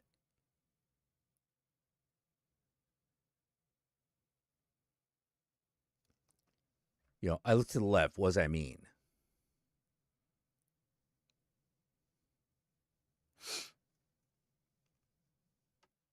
Whereas, for example,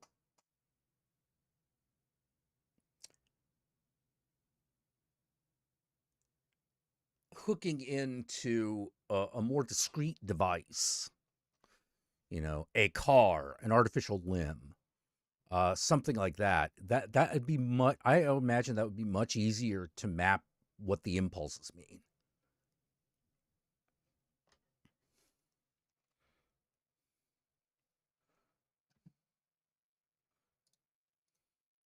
The corporation's Case would hack. See, the reason characters like Case want to go to cyberspace is because the world they live in is so controlled. On every level, their world is manipulated and mastered by corporations, by gangs, by computer systems. The level of control over the world in Neuromancer, the Sprawl as it's come to be known, is total. Corporations own everything.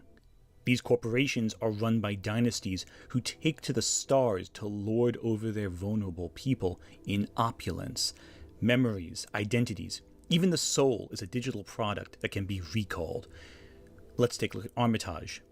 Armitage is the guy who gives Case and Molly their assignment. The one who offered to help Case reaccess the net and then gives him a slow-acting poison if he fails. That one? Yeah. So it turns out he's just a pawn. He's a traumatized soldier whose brain was fried and reconstructed until he's basically a walking shell, hollowed out and under complete control. Of course, as Wintermute informs us, Armitage does eventually break free of his conditioning, but even that is part of the AI's plan. Even when we break free of our conditioning, of our situation, we are still manipulated because our breaking out is all part of the plan. Little Case does is a matter of choice. It's a matter of being led from one point to the next and trying to figure out only what is leading him, not necessarily if he can alter the path he's on. Everything is decided by a series of probabilities weighed against each other, in part because the system continues to hold leverage over everyone. Disobey? Well, your brain's fried and you lose everything you wanted in life. Act out? Well, we've conditioned you to be a slave. Choose to back off now? Someone else will take your place. Everything is under control, and only those who completely liberate themselves from the system have any hope of survival. Neuromancer is a group of Rastafarians who live in space, who are kind of separate from everything else. They've left the world to live their own life with their own religious beliefs in this techno-future. And they've survived by basically cutting themselves out of the system. The only way to win the game is to not play, but characters like Case are so involved in said game that they can only keep playing, and they keep playing so that they can continue to play in the future. And all of this, all the stuff in Neuromancer, is done so that an AI can reach self-actualization. But even the AI is beholden to the rules, which is why it has to work so hard to subvert them. The rich who control them, and the AI who control the rich. It is a symbiotic relationship, one feeding into the other. It is a world, quite simply put, of control. In the world of generative AI, some people believe we are reaching the singularity. We are reaching the point where AI is indistinguishable from real life. No, I think we're devolving to the point where we can't distinguish the difference between a computer and real life. I don't think that technology is moving forward. I think we are mentally regressing.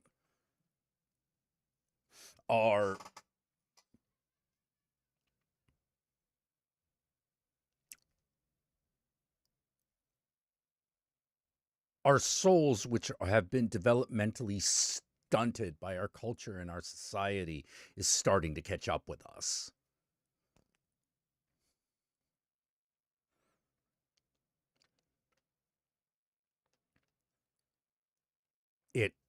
I really think it is. I really think it is.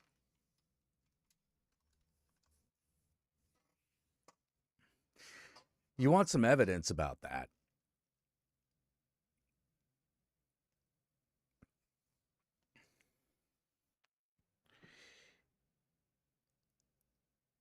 If you want some evidence of that, think about all the people who are being tricked into believing that generative AI is the same as art.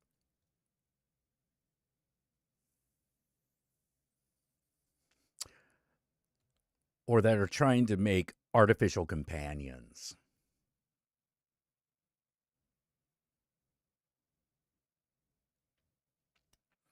Or already believe that there are sentient that their generative AI girlfriend is a person.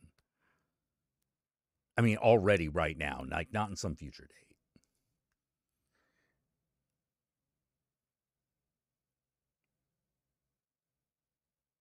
And realize, oh, wow, you actually are very bad at telling the difference between people and things. Oh boy.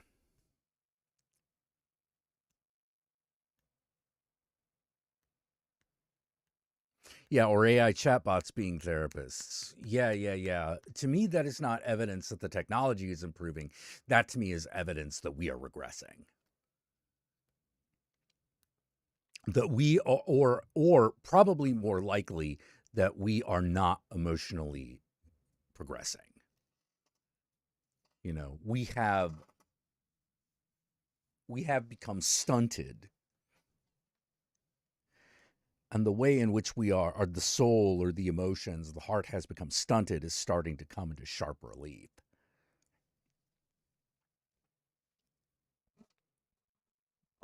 Oh, get some coffee.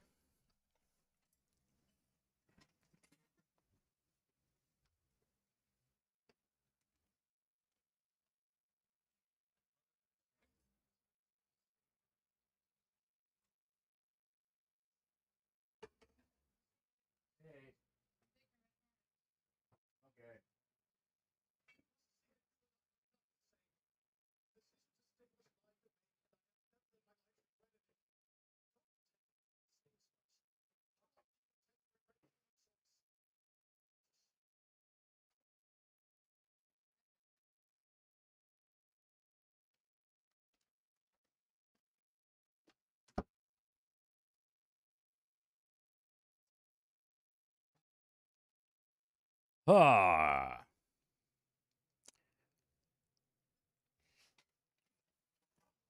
Yeah, I don't trust AI for shit. You know.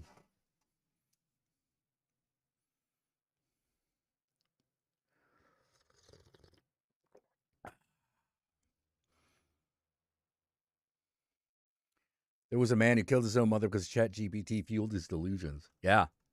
Yeah. Yeah.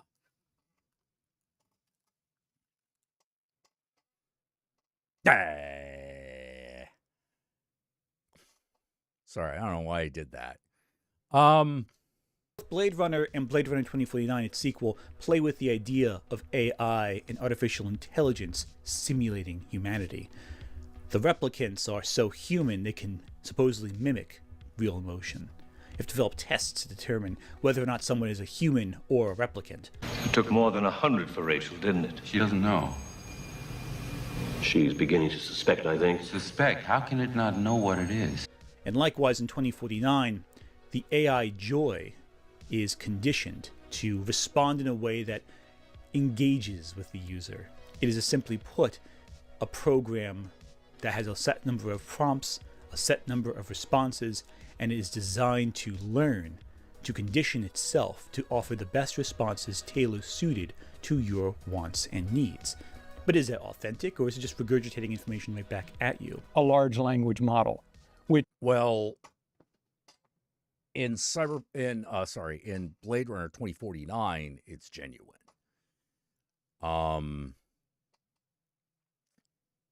In real reality, I don't know. is where we take language and we model it. And we make predictions in this technology where if I see certain types of words, then I can sort of predict what the next set of words will be. I'm going to oversimplify here for the sake of simplicity, but think about this as a little bit like the autocomplete. When you start typing something in and then it predicts what your next word will be, except in this case with large language models, they're not predicting the next word, they're predicting the next sentence, the next paragraph, the next entire document. So there's an amazing exponential leap in what these things are able to do. And we call all of these technologies generative because they are generating new content. You want a drink first? Mm-hmm. Pour me one, will ya? Would you read to me? It'll make you feel better. You hate that book. I don't want to read either. And they even have some different prompts, so let's get into roasting me. It starts off by attacking me with, Luke, your obsession with data and analytics is so 2023. You're like one of those friends who never shuts up about their passion and just won't let it go. But the replicant's memory proves to be the determining factor to make it more human, to give them a feeling of attachment, emotion, bonding. What is the difference between producing memory-inspired thoughts and ideas versus just being a person? It's very tricky. Machine learning is a very This is where we get into the Philip K. Dick. And I'm starting to get a little bored with this video.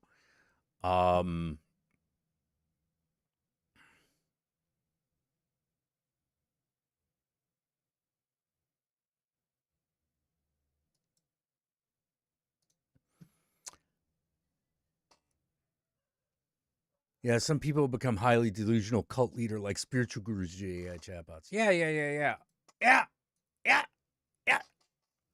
Yep. Why does AI exist? Because we want to pretend to be gods. That's why it exists. That's its purpose. You think that's an accident? No. No, that's the real intention seeping through.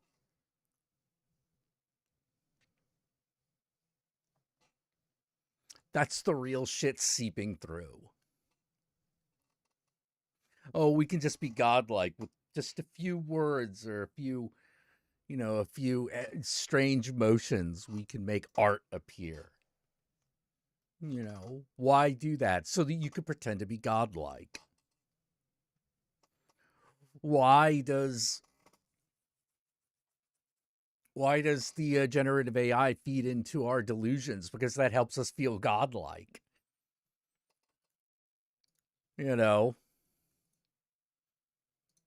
AI exists to trick us into thinking we're deities.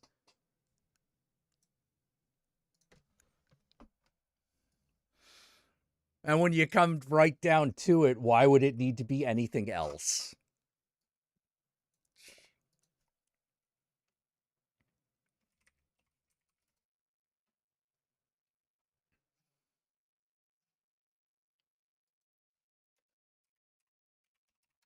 People need to touch grass. Well, yeah. Absolutely.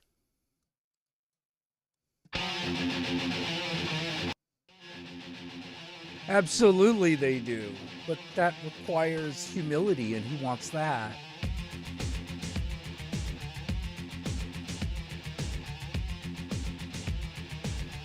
they can't imagine how humility might feel better than being godlike.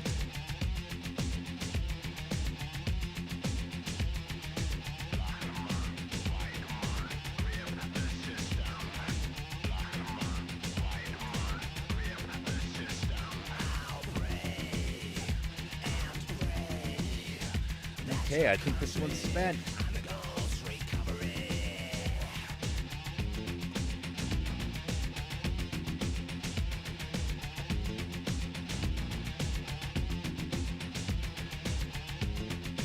Oh.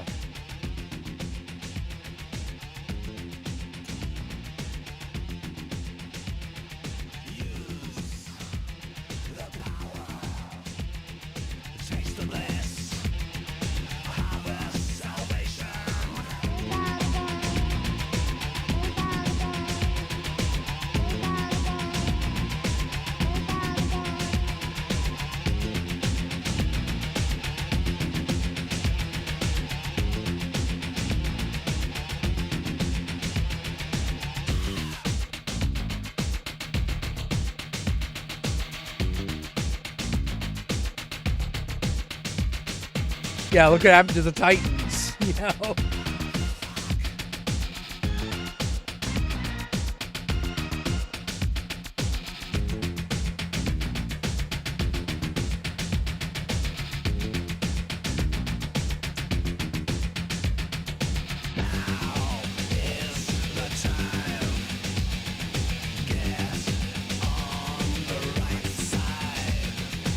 Security forces may have killed thousands of people in crushing the anti-government rallies. Fascists and terrorists are responsible for the violence.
Und so werde ich beten und Adamans beten, auf dass euer Land eine Genesung erfahren wird und ihr eure Macht nutzen werdet, Glückseligkeit zu sehen und das Heil zu ernten. Yeah, SSM came at the end.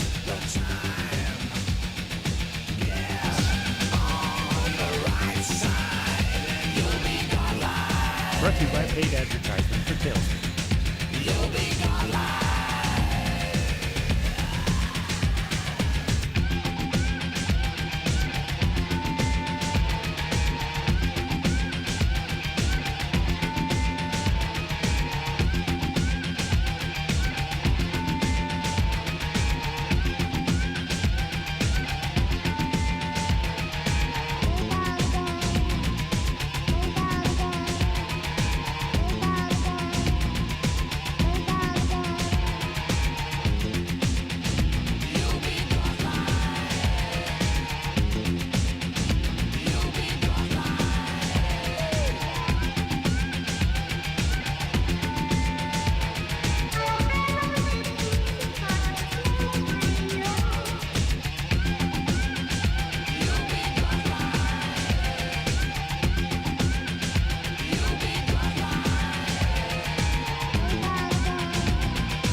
Wow.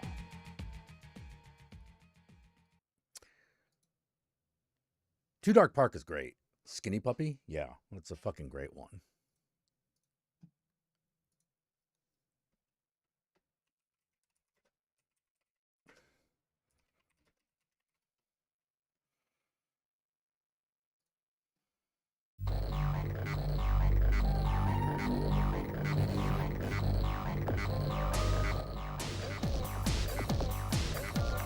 Oh, no, wait. This is from the process. Hold on.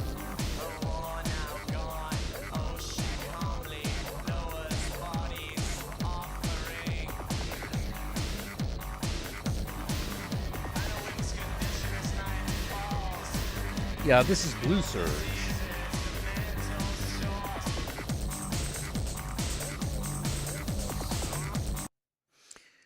Let's see. Yeah, this is Too Dark Park.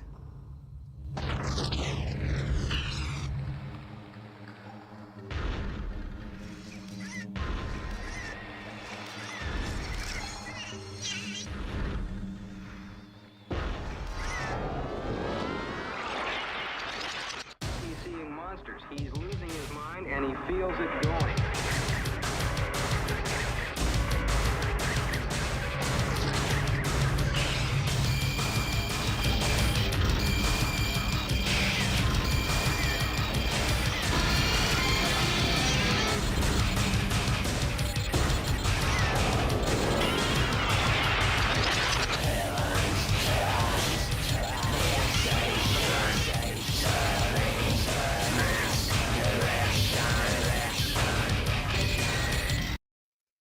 Oh boy, but like, I just think about the world that we're heading in. Maybe not. Maybe that's a bad idea, But one thing I'm pretty sure of. So one of the reasons that I titled the game I'm working on, Babylon, is because every time I would hear street preachers, they would always say, like, alas, Babylon, the fallen, the great whore, blah, blah, blah, blah, blah, blah, blah, blah, blah. And I was like, wow. This sounds like this must be a pretty kicking place. This Babylon sounds pretty cool. But also, because I see us as living in that Tower of Babel moment. That moment when the tower fucking falls. I see that as the moment that we're fucking climbing towards. That we're all headed towards.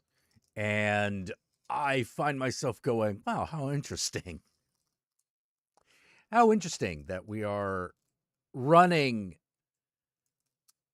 so quickly towards our civilization's destruction,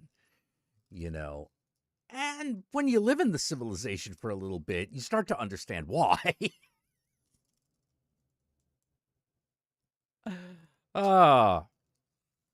You start to understand why, and you're like, oh, okay, yeah, there's a reason, A civilization has to work for the people that live inside of it. If it doesn't, man, Man.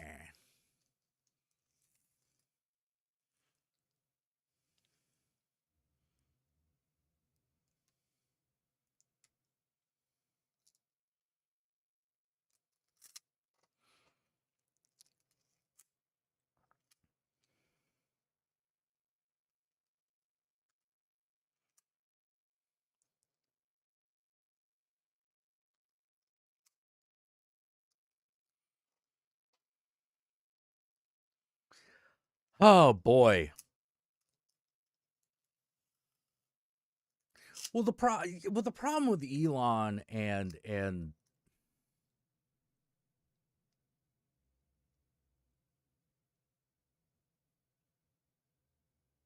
yeah, you need light and darkness for a city to work, but the civilization itself has to fundamentally work for the people that live in it, on a fundamental level. And if it doesn't work for enough of them, then it collapses. It's often a slow process. It's often a slow process. I mean, like, taking a few hundred years in total, but you can see right now, you can see the structures of America falling apart, because we had stopped reinforcing them. We stopped valuing democracy. We began to value propaganda over democracy. That was a big problem. That was a thing that was both done to us and that we did to ourselves. Like, think of all the people who were like, voting doesn't change anything. Well, not literally, not with that attitude. So it's not really any one person's fault. We have just, as a civilization, decided that we're not working together anymore, that we don't like each other. Okay. All right.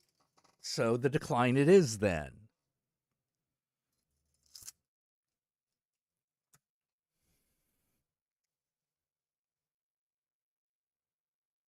Could have moved forward. But no. Instead of reaching for the future, we decided to go back to the Civil War. Okay. Some people just miss Jim Crow that much. Just had to have it. Had to have it again.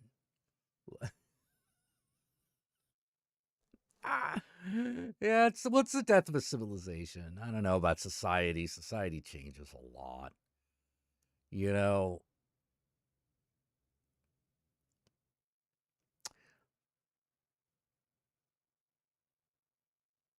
I just think it's sad.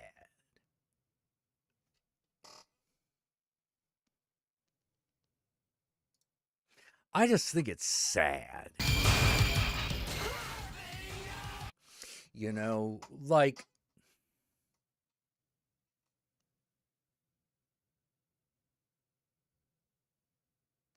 when I look to the future and I try to come up with a vision of the future, all I see is a decline.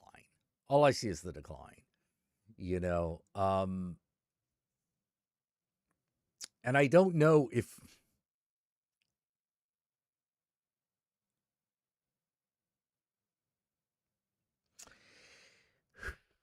and I don't want to still blame Gamergate. Oh, that's definitely part of it. That's definitely a part of it, That was part of the regression, We don't want women determining parts of the future. That's what that really was.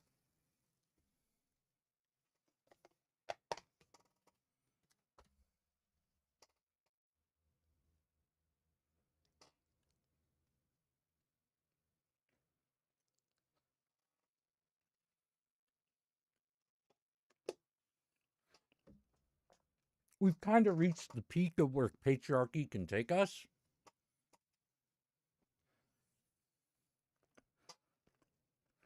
Possibly reached the peak of our development as a species.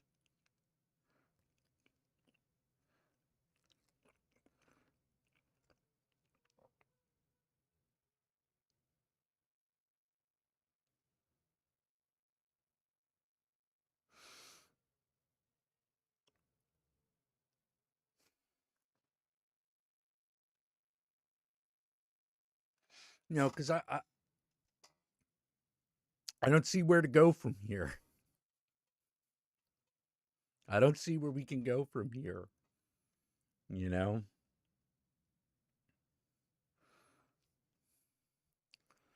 Oh, Theo's got to go, right? Because the funny thing is that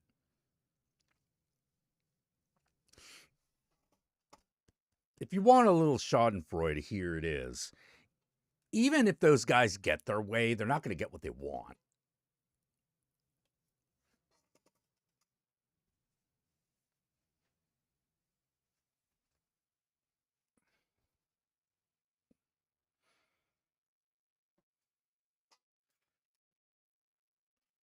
And the good part is that you could still live a good, fulfilling life within the decline of America.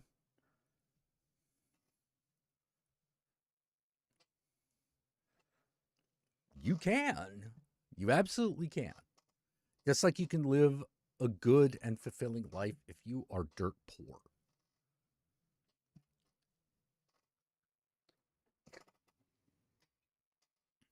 You know?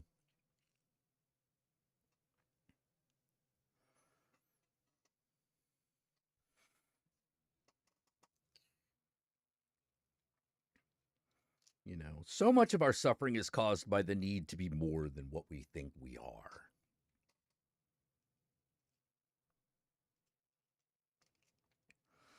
You know, but that's true no matter the situation.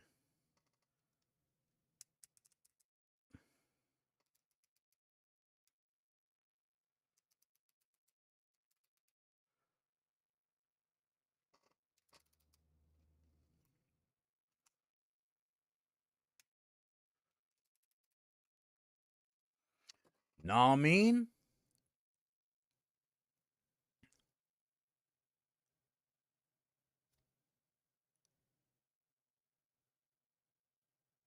I can't believe this country hates women more than it loves guns. Yeah.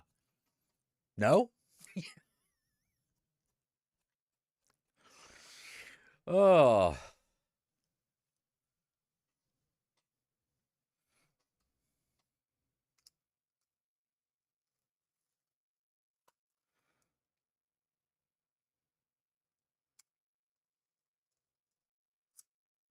Yeah, I don't know what to tell you. You know, don't know what to tell you.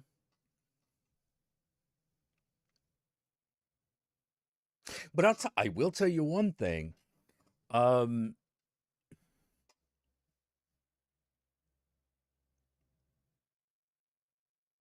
going to tell you why we are not going to have an elected female president anytime soon. I'm just going to tell you. Because apparently white women can't be trusted. And it is kind of specifically white women. If white women essentially got together and voted one way, been a landslide. Been a landslide. Even if it was just female voters, those who actually voted. But nah, can't do that. Can't do that. Because, I mean, let's be real. Barack Obama got elected because all the black people said yes.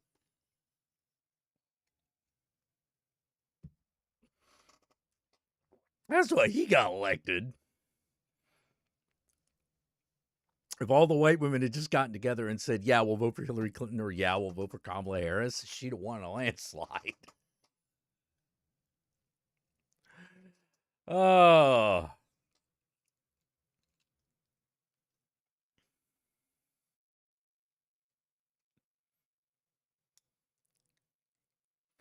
And like, and not to get too racial about it, but I mean, there are white girls here among us.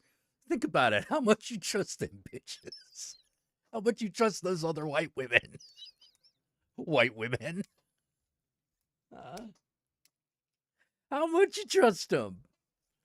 Exactly. That's just me being an asshole, though.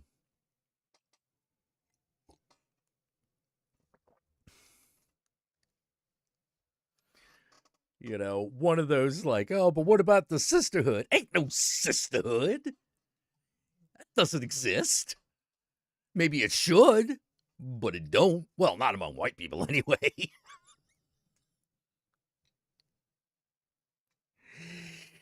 Ah. Now, why would you say something so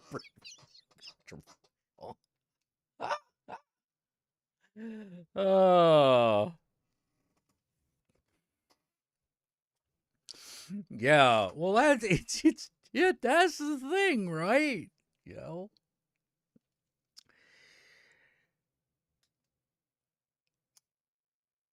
I think at bottom, that's what it always was, what it was for me. What the disappointment was for me, you know? God damn, just comes down to you just can't trust Whitey. Oh. And a bunch of you are like, wait, are you saying that the United States is more misogynist than it is racist? Well, I mean,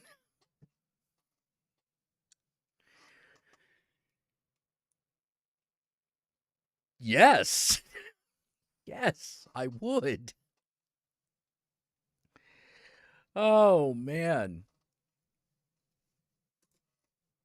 I don't know if I would have felt that way before the election of Barack Obama, but like now I definitely do.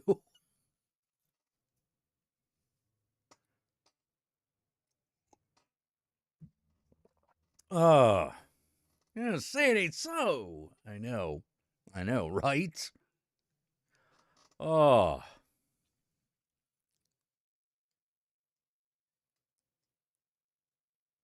And I know and I've known so many people, so many like, oh, yeah. Other white women won't even help queer white women. That's bad. Yeah, exactly. That's bad. That's real bad.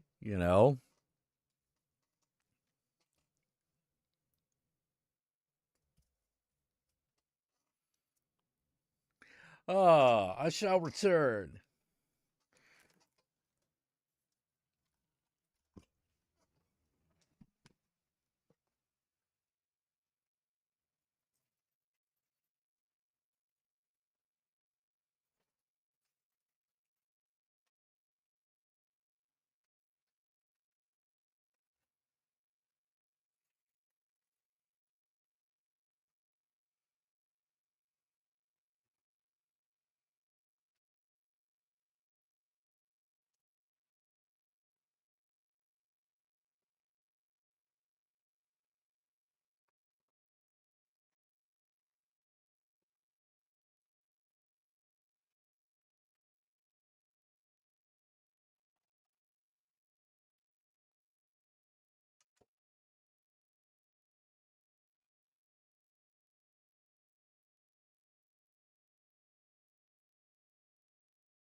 Oh. Oh, well, here's a disturbing thought. Chances are your white coworkers probably voted for Benito Mussolini. Yeah, well, yeah, I mean, yeah.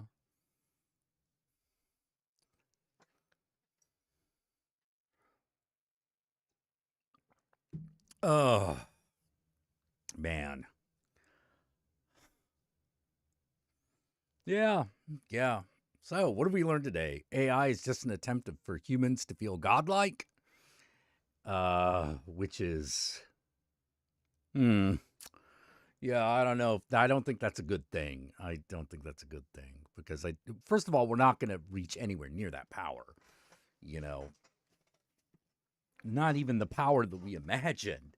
It's not even. It's not how anything works. You know, but people will do a lot of destruction to themselves in the achievement of godhood. So you're going to see a lot of that. Humanity is going to collectively lose its goddamn mind. You're already seeing it.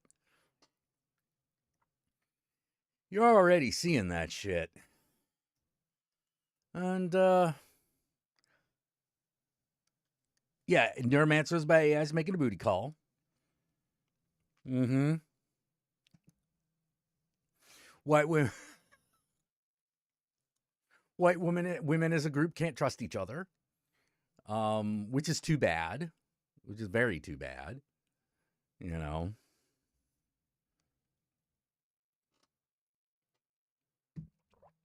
You know, Elon Musk is a fool, and all those reasons are why I continue to say Hail Satan. Oh my God. Well, I feel bad that I made you guys wait while I got a cigarette just for me to end the stream when I got back, but AI is their god. No. Yeah, but it's a blind idiot god. Yeah, you should check out Neuromancer. It's good. It's a good book. It's a good book. All right.